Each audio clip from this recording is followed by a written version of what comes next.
নমস্কার আপনাদের সবাইকে।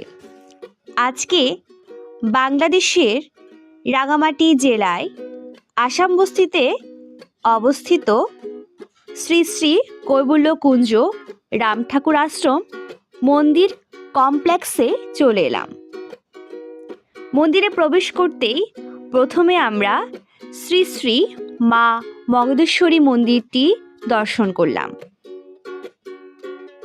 আজকে এই ভিডিওর মাধ্যমে আমি আপনাদেরকে শ্রী শ্রী রাম ঠাকুরের জীবনী সম্পর্কে কিছু অলৌকিক ঘটনা সহ তার জীবনাদর্শ তুলে ধরার চেষ্টা করব। ওম শ্রী শ্রী কৈবল্যনাথায় নমঃ। শ্রী শ্রী রাম ঠাকুরের কিছু বাণী রয়েছে, যেমন সেবা করো শান্তি পাবে, সহ্য করো দেবত্বের অধিকারী হবে, সন্তুষ্ট থাকো সুখ পাবে,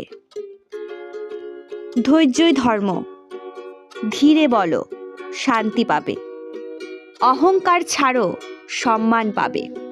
শ্রী শ্রী কৈবল্যকুঞ্জ রাম ঠাকুর আশ্রম মন্দির কমপ্লেক্স 1993 সালে স্থাপিত হয়। শ্রী শ্রী রাম ঠাকুর সন্ন্যাস জীবন গ্রহণের আগে তার নাম ছিল রামচন্দ্র চক্রবর্তী।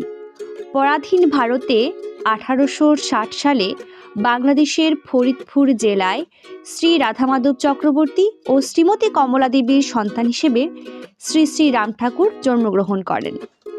রাম ঠাকুরের আরেকটি যমজ ভাইও ছিল, তার নাম ছিল লক্ষণ।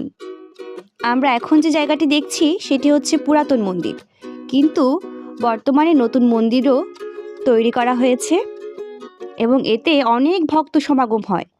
এখন চলছে ভক্তদের নাম কীর্তন।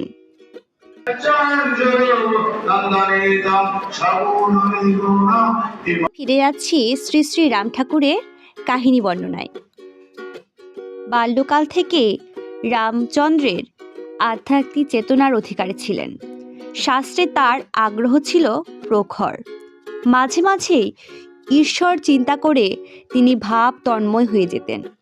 ঈশ্বরকে কেন্দ্র করে নানা আধ্যাত্মিক প্রশ্ন তার মনে ঘুরপাক খেত। এই ঈশ্বরের খোঁজেই 1872 সালে সকলের অজ্ঞাতে তিনি গৃহত্যাগী হন। পরে পৌঁছান আসামের শ্রী শ্রী কামাখ্যা দেবীর মন্দিরে এবং এক অক্ষয় তৃতীয়ার দিন শ্রী শ্রী রাম ঠাকুর দেখেন জটাধারী দীর্ঘদেহী এক জ্যোতির্ময় মহাপুরুষ তার সামনে দাঁড়িয়ে।